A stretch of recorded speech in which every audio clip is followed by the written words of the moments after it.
ተሳደበ። ይኸው እኔ ግን እጠራለሁ ስማቸውን። ዶክተር አቡነ ጴጥሮስ፣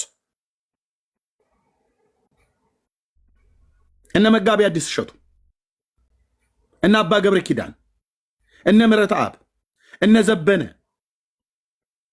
አንድም ኦርቶዶክስ ይህንን እፊቴ ቀርበ ዲና አታደርግም። ካሜራዬን ከፍተዋለሁ፣ ቪዲዮ ከፍታለሁ፣ የተጻፈውን በጽሁፍ አሳያለሁ። እኔ ጋር በመረጃና በማስረጃ የማቀርብባችሁን መሞገስ ሲያቀታቸው ተሳደበ ምናምን ነገር ብለው ይላሉ። እኔ እንዲህ ይገባኛል። በኤርምያስ መጽሐፍ ምዕራፍ 6 ቁጥር 10 ላይ የእግዚአብሔር ቃል ለስድብ ሆኖባቸዋል ደስ የማያሰኛቸውም ብሎ በሚለው ቃል መሰረት አይልህና ፈገግ ብዬ አልፋለሁ። ኦርቶዶክስ ለምደም ሰድባት። ኦኬ፣ መጽሐፍቶቻችሁ ናቸው የሰደቧችሁ። እኔ ምክር የሚሰማ ሰው ካለ አባቶች በእርግጥ እየሰሙ ነው፣ እናርማለን ብለዋል። መጽሐፍቶቻችን ጥራት ይጎላቸዋል ብለዋል። ኦርቶዶክሳውያን ሰው በራሱ በትር እንደሚደበደብ በራሳችሁ መጽሐፍ ወንድምነት ዳግዬ ቅድምን የቤት አንድ ያሳያት ፒክቸር አለች። እሷን ፒክቸር ያሳያታል ትልቁ ላይ አድርገው። ኦርቶዶክሳውያን በራሳችሁ መጽሐፍት ነው፣ የራሳችሁ መጽሐፍቶች ናቸው የሰደቧችሁ። ገድላት፣ ድርሳናት፣ ተአምራት የሚባሉ ከነገረ ድህነት ጋር ጫማ እያለካኩ እቺ እንስሳ ልክ ራሷን በራሷ ቀንድ እንደወጋች ኦርቶዶክስ የራሷን አይን የራሷን ሃይማኖት በገድልና በድርሳን በተአምራት ራሷን እየወጋች ነው። የሰደቧችሁ መጽሐፍቶች አሉ። የኤርምያስ ጥፋቱ ብለህ ካልክ የሙሉ ጊዜ አገልጋይ ነኝ፣ ገንዘብ የለኝም፣ ደሞዝ የለኝም፣ ወገኖቼን በዓለም ዙሪያ ያሉትን መጽሐፍ ግዙልኝ አልኩኝ። ገዙልኝ፣ ጌታ እግዚአብሔር ይባርካቸው። ወንጌላውያን አማኞች ወንድሞቼ እና እህቶቼ ማለት ነው። በብዙ 100,000 ብሮች የተገዙ መጽሐፍቶች ነው ቤት ያሉት የኦርቶዶክስ ከነ ማስጫኛው ጭምር የመጣበት ከተገዛበት ይልቅ የተላቀበት ኪሎ በፖስታ ቤት የተከፈለው ስንት ሺህ ብር አሉ መጽሐፍቶች ቤተክርስቲያኒቱ አሉ የሚባሉ መጽሐፍቶችን ይዣለሁ። ቁጭ ብዬ አነባለሁ። ምጸልይ ነው ጸልያለሁ። በቃ ተዘጋጅቼ እመጣለሁኝ። ውሸት መፍረስ ስላለበት እኮ ነው የምልህ። ውሸት መፍረስ አለበት። እውነትን ኢየሱስ ያድናል ብለን ስንል እኮ እመቤቴስ ይሉሃል ይመጡና ኢየሱስ ያማልዳ ብለ እመቤቴን ቻማላጅ ይላል። ስለ ኢየሱስ ተናገር አይንተን ተክልዬ እኮ ናቸው ዛሬ ያመጡ ይላል። ምንድነው ልስል እሳቸው ያድናሉ። የምድሩ አልበቃ ብሎ በሰማይ ለፍጡር ነፍሱን አደራ ይሰጣል። ተክለ ሃይማኖት ፀሐይ ነፍሴን አደራ በሰማይ እያለ ማለት ነው። እንዴት ነው ለነፍስህን አደራ አሳልፈ የምትሰጠው ለፍጡር? ጌታ እንኳን በመስቀል ላይ የተሰቀለ ሳለ ላይ አባት ሆይ ነፍሴን በእጅ አደራ አሳልፌ እሰጣለሁ ነው ያለው ሉቃስ ላይ ሲጽፈው። እነሱ የምድሩ አልበቃ ብሏቸው በሰማይ እንኳን ለፍጡር አደራ ይሰጣሉ። ታዲያ ይሄን ህዝብ መጽሐፍ ቅዱስ ስለማያውቅ ትናንት ከጄ እኮ በእርፈ መስቀል በማንኪያ ማለት ነው ቅዱስ ቁርባን ያቆረብኩት ቀድሼ ቅዳሴ ጸበል የሰጠሁትና የጌታን ደም የተባለውን ወይኑን ከኔው እጅ የተቀበለ እኮ ህዝብ ነው። ላገለግለው ጥሪ ደርሶኛል።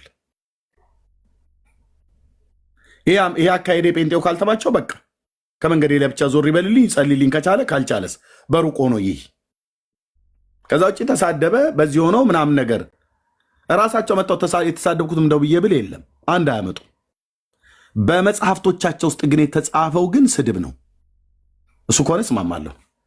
ኢየሱስ ክርስቶስ ጌታዬን እኮ ስሙን ጠርተ ከመባጽዮን ጋር እኮ ስሜቱ እስኪመጣ ድረስ ተሳሳመ ብለህ በአደባባይ ላይ እኮ ስታስለቅሰኝ ነበር፣ ውስጤን እያመመኝ ማለት ነው። የጌታዬን ስም ጠርተው ተክለ ሃይማኖት ጋር ሄዶ እሱንም እንደሱ ከንፈሩን ሳመው ይላል። አቦ ጋር ሄዶ ከንፈሩን ሳመው። እዛ ሄዳችሁ የሚሳሳም ፈልጉ እንጂ ጌታን አውርደህ እንደዚህ ሕፃን ልጅ አድርገው አስቀምጠው ደረቱ ላይ ሆኖ ሳመው። ስሜቱ መጣበት፣ ልቡ ጠፋበት እየተባለ ማለት ነው። ይህን እኮ ከመስማት ሞት መርጣለሁ ወንድሞቼ እናቶቼ። በጣም ሪቴት እኮ የሚያደርግ እኮ ነገር ነው። ይሄንን ስናገር ይሄን የተጻፈውን ሳሳይ ነው ሰደባት ቤተክርስቲያኒቱ ብለው የሚሉት። በፍጹም አልተሳደብኩም። መጽሐፍቶቻችሁ ናቸው የሰደቧቸው። አንዳቸውም መጽሐፍቶች ከመጽሐፍ ቅዱስ ውጭ አይረቧችሁም፣ አይጠቅሟችሁም። በዚህ 10 ዓመት ጩኸቴ ውስጥ እናንተም አውቃችሁታል። አባቶችም ከላይ ያውቀዋል ጥራት እንደሚጎላቸው ብፁዕነታቸው ተናግረዋል። አይ ቲንክ ስላልሰማችኋቸው ለምን እንዲህ ያሉ ብፁዕ አባታችን ብለው ግፊ አብዝተውባቸው ይሁን አይሁን አላቅም። ያው እንትና ዛሬ ላይ የምሰማው ገና እኔ ራሴ ሰምቼ አላረጋገጥኩም። መልቀቂያ አስገብተዋል ሊለቁ። ብፁዕነታቸው በጤናቸው ይሁን በፖለቲካው ይሁን በዚሁ በተሐድሶ ጉዳይ ይሁን መጽሐፍቶች ይታረሙ አይታረሙ ብሎ በሚል ግፊት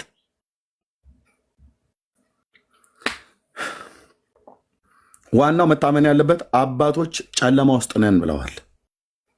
ኦርቶዶክስ በብፁዕ አቡነ ማርቆስ የኢትዮጵያ ኦርቶዶክስ ተዋሕዶ ቤተክርስቲያን ስብከተ ወንጌል ኃላፊ ጨለማ ውስጥ ነን ያለኑ፣ ጨለማው ድቅድቅ ጨለማ ነው ብለዋል። ህዝቤ ሲጠፋ ማየት የለብኝም። ወገኔ ወንጌላውያን አማኞች ህዝባችን ሲጠፋ ማየት የለብንም።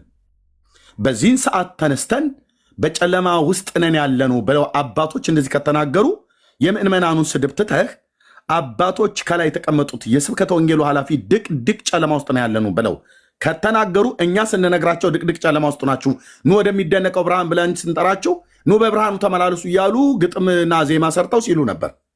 አባቶች ግን ከላይ ድቅድቅ ጨለማ ውስጥ ነው ያለው ድረሱልን እያሉ ነው። ድቅድቅ ጨለማ ውስጥ ላለ ሰው የክርስቶስን የክብሩን ወንጌል ብርሃን በልቡ እንዲያበራለት ወንጌሉ ይዘህ ትሄዳለህ። ወንጌሉ ይዘህ ስትሄድ ወንጌሉ እንዳይሰማ በልቡ ላይ የተዘራ የሰው ሀሳብንና እውቀትን መፍረስ አለበት። በእግዚአብሔር እውቀት ላይ የተነሳውን የሰውን ሀሳብ እናፈርሳለን ብሎ ባለበት መፍረስ አለበት። ይህንን ኦርቶዶክስ አለም ጴንጤም አያስቆም። ማንም መበታትን ችግር ገጥሞናል አሉ ተክለ ሃይማኖት አዳነ ፔጅ ላይ አታያቸውም እንደ እያያቸኋቸው አይደለም? አንዳንድ ወገኖች እያያቸኋቸው አይደለም? እኔ እያየው ነው።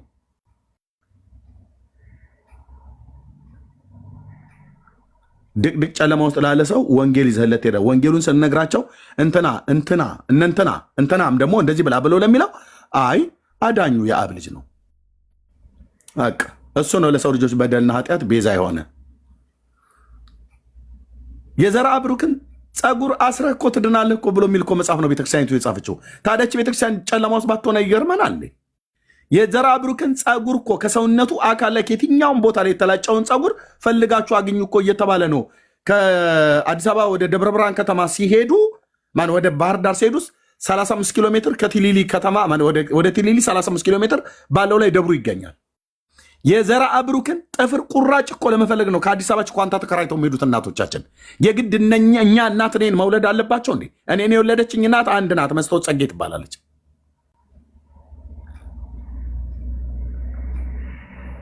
ከአባቴ ከአይተምሱ አበበ ወልዳኛለች።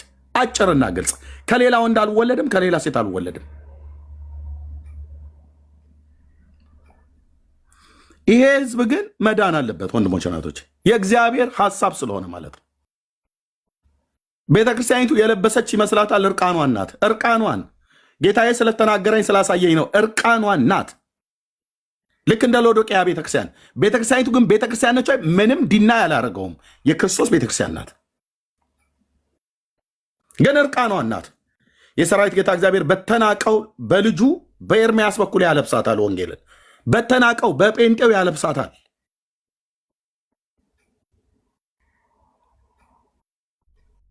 ንቃውን አላረ በተናቅኑ በእኛ ልብስ ያለብሳቸዋል። የጽድቁን ሸማ ክርስቶስን እንነግራቸዋለን። ልበሱት ብለን ወንጌል ስለ እግዚአብሔር ልጅ ስለ ዳዊት ልጅ ጥፍር ፍለጋ የሚሄደውን ህዝብ ቀራንዮ ኮረብታ ላይ ለሰው ልጆች በደልና ኃጢአት ቤዛ ይሆናል። አምላክ ሰው በእርሱ ብታምን ንስሐና የኃጢአት ይቅርታን ታገኛለህ ብዬ ሰብከዋለሁ። የተጠራውበት ጥሪ ስለሆነ ማለት ነው። የእግዚአብሔር ህዝብ ወንጌላውያን አማኞች የተጠራንበት ጥሪ ስለሆነ ከድቅድቅ ጨለማ ወደሚደነቅ ብርሃን የተጠራኑ ተጎልተን ቁጭ ብለን ወሬ ልንቀድ፣ ወሬ ልንሰፋ፣ ወሬ ልናበዛ አይደለም። ጌትነቱን፣ በጎነቱን፣ አዳኝነቱን፣ የምሕረቱን ብዛት፣ የፍቅሩን ባለጠግነት፣ የቸርነቱን ባለጠግነት፣ የጸጋውን ባለጠግነት ልንናገር ነው። አለቀ። ይህንን ማንም ትውልድ አያስቆመንም። ማንም ኔሮም አላስቆመም። መንግስታት የጳውሎስን አንገት በማረድ ይህንን ወንጌል አላስቆመውም። ጴጥሮስን ዘቅዝቆ በመስቀል ይህንን ወንጌል አላስቆመውም። ሄሮድስና ጲላጦስ ይህንን ወንጌል አላስቆሙትም። የአይሁድ የሸንጎ አለቆች አማካሪዎች ጠርተው ጴጥሮስና ዮሐንስን ገርፈዋቸው ደማቸውን እየጠረጉ እኮ እየወጡ ነው። ለዚህ ወንጌል እንደተጠሩ ደስ እያላቸው የወጡት ማለት ነው። ኦኬ። ማንም እኮ አልኩ፣ ማንም ስጋ ለባሽ ብቻ ያለ መረጃ እናውራ። ኦርቶዶክስ ላይ እንደዚህ አይነት ችግር አለ ብለን ስንል መረጃ ካሳየን በቃ መረጃው ነው። ባለፈው ቴዲ ሐዋሳ ቤት የነበረው ይኸው ቤተክርስቲያናችን እንደዚህ እያለ እየሰደበ እንደዚህ እያላት ቤተክርስቲያናችን እያስነወራት ዝም አልከው። ምንድን ብሎ ያስነወረው አለው። ያው እመቤታችን የማይባል ቃል ተናገራት እሱ ነው ያለው ወይስ አንብቦ ነው ሲለው፣ አይ እሱማ ከአባ ጊዮርጊስ ዘጋስጫ ገድል ላይ ነው የጻፈው የኤርምያስ ችግሩ ምንድነው ቢሎ ሲለው አነበበው። ታዲያ የጻፈውን ሰው ሄድ ጠይቅ እንጂ ያነበበውን ኤርምያስን ለምን ጠይቀው አሉታ አለዋ ቴዲ ጋዜጠኛው። እልቅ ኦርቶዶክሳውያን ስሙኝ ፕሊዝ ፕሊዝ። እንደ አሁን ምንም ጴንጤ እንኳን በሆን እንደ ትናንትና ኦርቶዶክስ ስሙኝ። የራሳችሁ መጽሐፍቶች አሳፈሯችሁ፣ አዋረዷችሁ፣ አሸማቀቋችሁ፣ አንገት አስደፏችሁ። ደህንነት አልሰጧችሁም፣ ሊሰጧችሁም አይችልም። ደህንነት ከእግዚአብሔር ዘንድ ነው። ማዳን የበጉ ነው። ማዳን የክርስቶስ ነው። ጌታ ብቻ ነው የሚያድነው። ፊታችሁን ወደ እሱ ዘወር አድርጉ፣ ትድናላችሁ። ወደ መጽሐፍ ቅዱስ ወደ ብሉይ ኪዳንና ወደ አዲስ ኪዳን ዙር። በቀደሙ ነቢያት በአዲስ ኪዳን ሐዋርያት በመንፈስ ቅዱስ በመነዳት የጻፉ ከ40 በላይ በሚሆኑ ሰዎች በመንፈስ ቅዱስ መነዳት የተጻፈ የእግዚአብሔር መንፈስ ያለባቸው መጽሐፍት ለትምህርትና ለተግሳጽ የሚጠቅሙ እዚህ ተጽፈውልሃል። እሱን ቁጭ አድርጋ አንተ ሰኞ ውዳሴ ማርያም፣ ማክሰኞ ውዳሴ ማርያም ሁሉ ቀን አንድ ዓመት አለ። በዓመት ውስጥ 52 ሳምንታት አሉ። በ52 ሰኞች ውስጥ በ52 ሳምንታት ውስጥ 52 ሰኞ ተመሳሳይ ነገር ታነባለህ። መቼ ነው ሉቃስን የምታነበው? መቼ ነው ማቴዎስን የምታነበው? መቼ ነው ስለ እግዚአብሔር ልጅ ፍቅር አምላክ ሰው የሆነበትን ሚስጥር ዮሐንስ የጻፈውን 5ቱን መጽሐፍት የዮሐንስን 5ቱን አይደለም ወንጌሉን ብቻ መቼ ታነበዋለህ? መልእክታቱና ራእዩ እንኳን ይቅር መቼ ታነበዋለህ? ከሰኞ እስከ ሰኞ ኦክፓድ፣ ከማክሰኞ እስከ ማክሰኞ ተይዟል፣ ዝግ ነው። ይህን ድገመው፣ ይህንን አንብበው፣ ይህንን በለው እያሉ ማለት ነው። እኔ እኮ በቃሌ ሸምድጄ እኮ የማውቃቸው መጽሐፍቶች ናቸው። ህዝቤ ያሳዝነኛል።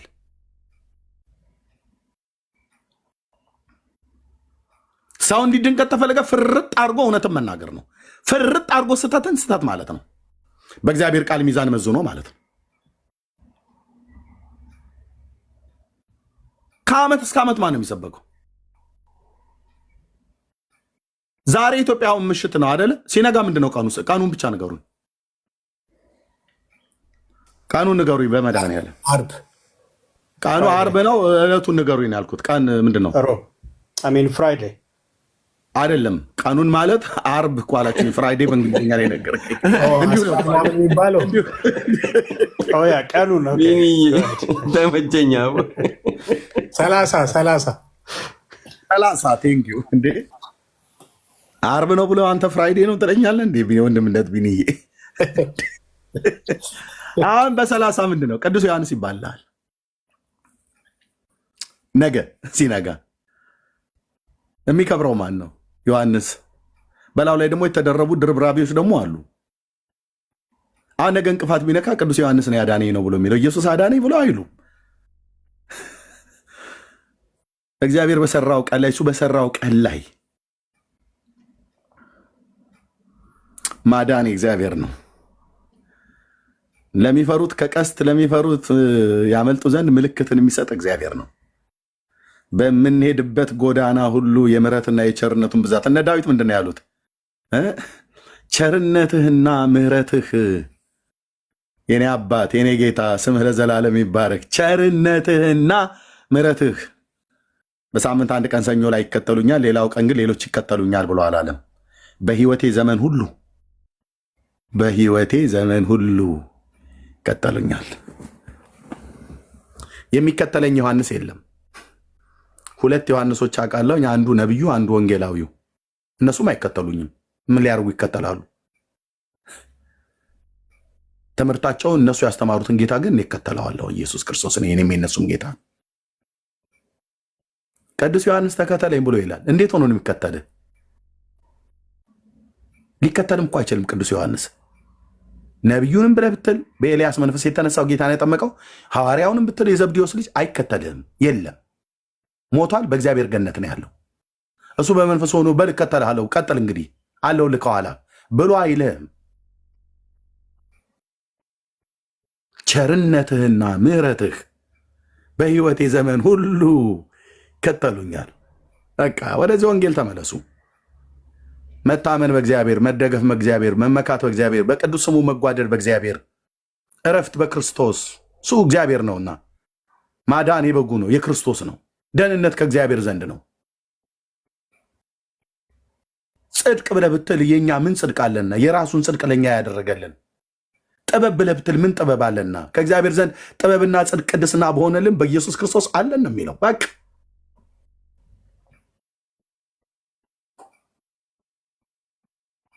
በልተን የጠገብነው በልተን የጽድቅ ረሃባችን የተወገደልን የህይወት እንጀራ ነው ከሰማያት የወረደው የእግዚአብሔር ልጅ የዳዊት ልጅ።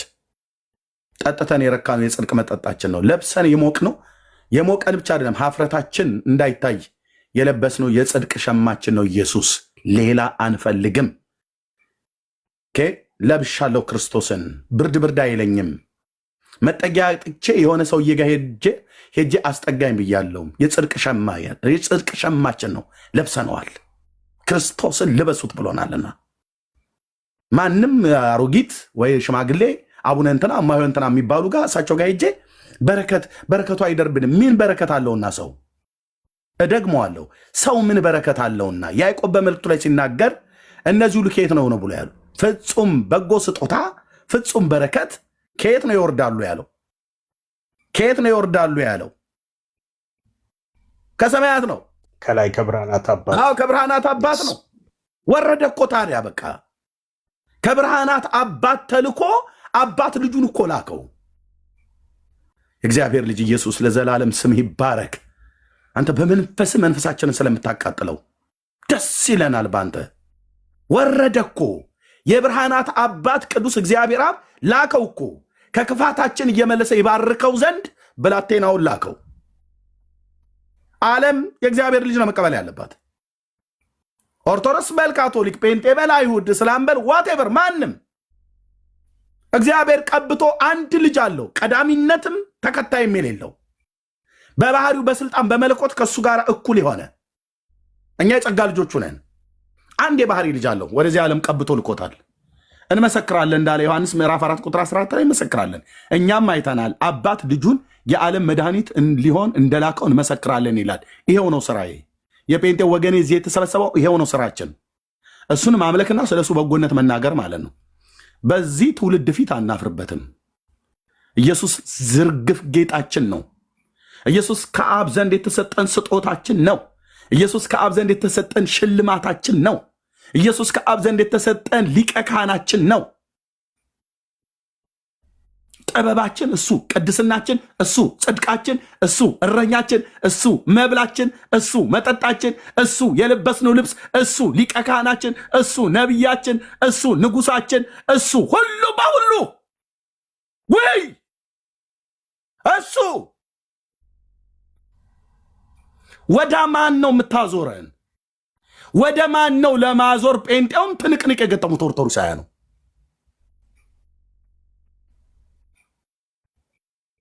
አለቱ ላይ ቆመናል። ሙሴ በሕግ ነቢያት ስለሱ የተናገሩለትን የናዝሬቱን ኢየሱስን አግኝተነዋል ብሎ እንዳለ ፊልጶስ ለናትናኤል ማለት ነው። አግኝተነዋል።